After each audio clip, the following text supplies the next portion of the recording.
RVBN, The Rich Video Blog Network, home to weekly NFL predictions, great personality profiles, great professional wrestling video blogs, great entertainment video blogs, great top 10 list of everything and anything video blogs, MBTA video blogs, plus tons more. Collection of my work goes back to June of 2014 on various social media websites. RVBN, the only video blog on the internet that matters. Time now is 5:05 in the afternoon in Belleville, Massachusetts. It's Monday, May 1st, 2017, and it's about 52 degrees out right now. Some rain showers, a yucky day.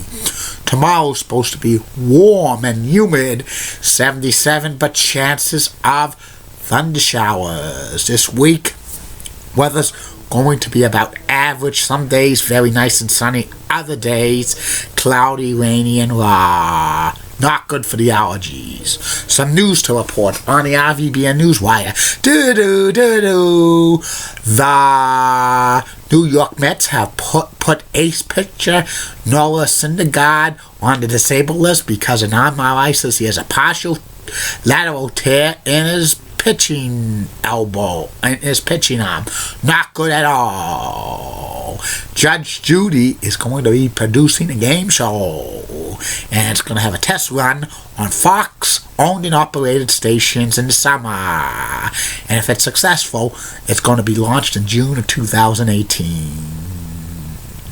And Kelly Ripa's new co-host is Ryan Seacrest. Surprised? I'm a little bit shocked. I thought it was going to be either Howie Mandel or Anderson Cooper or Neil Patrick Harris. And that's about it on the news from the RVBN Newswire. Be back in a flash with my second video blog subject of the day about the future of the LA Clippers. Get out! You're so sweet, cause they're cute. The more the merrier. Go find something to do. I know. I'm doing good. Want to put a wager on that, Richie? Last week, no bus. Could you do me one favor? Can you stay off the Boston roads? Happy and safe railroading. And please do not walk on or near the railroad tracks, because you never know when the train is coming. Trains are bigger than you. They can kill you. You're trespassing on train property if you walk the tracks. Great quotes on RVBN. Time now is 5:07 in the afternoon in Belleville, Massachusetts. I'm back. My second video blog subject of the day is about the future of the LA Clippers, the NBA basketball team. For the past 6 seasons, the LA Clippers have had the 4th best winning percentage of all the NBA teams, but they have not made it out of the second round of the NBA playoffs. They haven't made the Western Conference Finals. They're one of the only 3 teams in NBA history not to make a conference finals. The others are the New Orleans Pelicans / Hornets and the Charlotte Bobcats. And this has been the most successful 6-year run of the LA Clippers franchise, because the previous 41 years, the LA Clippers only made the playoffs 7 times under various incarceration, with it being from the Buffalo Braves and the San Diego Clippers. They usually finished last in the league, and they went only about 12 to 15 games on average. That was not good, and fans weren't coming to the games, and it was awful.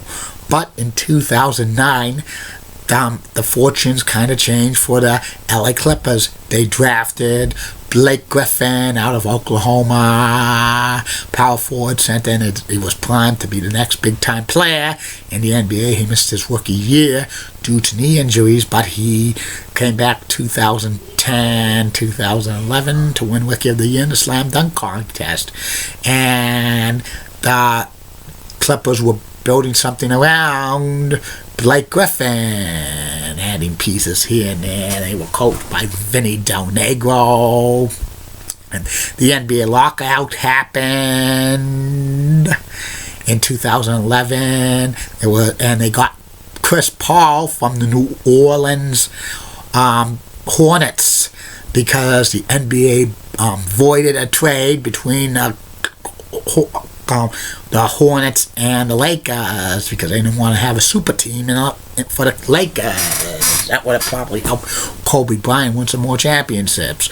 And with Blake Griffin and Chris Paul and his team, it looked like there would be competition for the Lakers to be who was the best team in LA. And they also added DeMarcus Jordan, another piece. And in 2012, the Clippers finished in 4th place in the Western Conference. They had an awesome series with the Memphis Grizzlies in the first round, but they winning that series, but they got bounced in the second round by the San Antonio Spurs. In 2013, the Clippers had a major winning streak, won their first division title ever, but they got bounced in the first round by the Grizzlies. And the team fired coach Vinny Del Negro, and they hired Doc Rivers to be the president of basketball operations and head coach of the Clippers. And the Clippers added a few other players like J.J. Redick and Jamal Crawford. And they had another awesome season in 2014, getting the 3rd seed in the Western Conference, winning the Pacific Division for the 2nd straight year. But a possible disaster could have happened because Donald Sterling, the owner of the Clippers at the time, said some racial remarks he was recorded by his ex-girlfriend, mistress. And that could have been disastrous for the Clippers, but they rallied behind that thing and won the first round series against Golden State Warriors, but they got bounced in the second round by the Oklahoma City Thunder. Then the NBA forced Donald Sterling to sell the team to Steve Ballmer, and the Clippers had another awesome 2014-2015 season. They finished 3rd in the Western Conference, and they faced off against San Antonio Spurs in first round of the NBA playoffs. It was a 7-game series, and the Clippers beat the Spurs, with the defending NBA champions. And the second round, the Clippers faced off against the Rockets, and the Clippers had a 3-1 series lead, but they had problems closing it out. They lost Game 5, Game 6, and Game 7, and they had a big lead in Game 7, and they couldn't advance to the conference finals. That was the best Clippers team of all time that year. They could have gave the Warriors a run for their money in the Western Conference Finals. They still had a great core of DeAndre Jordan and Chris Paul and Blake Griffin and Jamal Crawford and J.J. Redick. They added more leadership to Paul Pierce in the offseason 2015-2016. The Clippers had another great year in 2016, getting the 4th seed in the West again, and they faced off against the Portland Trail Blazers. But in the playoffs, Chris Paul and Blake Griffin got injured the same game, and the Clippers somehow went up 2-0 against the Portland Trail Blazers, but they lost 4 straight to the Trailblazers, and they got eliminated in the first round again. And then 2016, 2017, the Clippers have another great year, fourth in the Western Conference, and they faced off against the fifth-seeded Utah Jazz, who won the Northwestern Division title. And it was another good series, back and forth. Blake Griffin gets injured. He gets an injured toe, missing most of the series, and Clippers again unable to advance out of the first round. They lost in 7 games to the Utah Jazz. And the Clippers, in my humble opinion, are kind of a cursed franchise. They can't get past the second round. So many injuries with Blake Griffin and Chris Paul. And this team core is aging, in my humble opinion. And what's worse, Blake Griffin could opt out of his contract at the end of this year. He's probably going to do that. He's probably going to go to Oklahoma City. Chris Paul could opt out of his contract as well, but where would he go? And I think the Clippers, they just, they try it all its best, but the team is cursed, in my humble opinion. And it's a sad thing.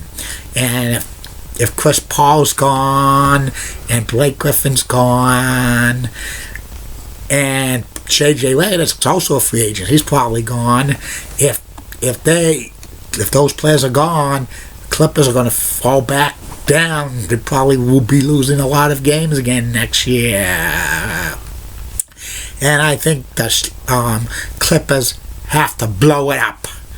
Probably get rid of all the team members and start from scratch. And probably Doc Rivers probably doesn't want to be part of a rebuilding process. He probably would quit if that happened. So that's about it of the Clippers' future, that they're going to have to start over again. And that's about it on that.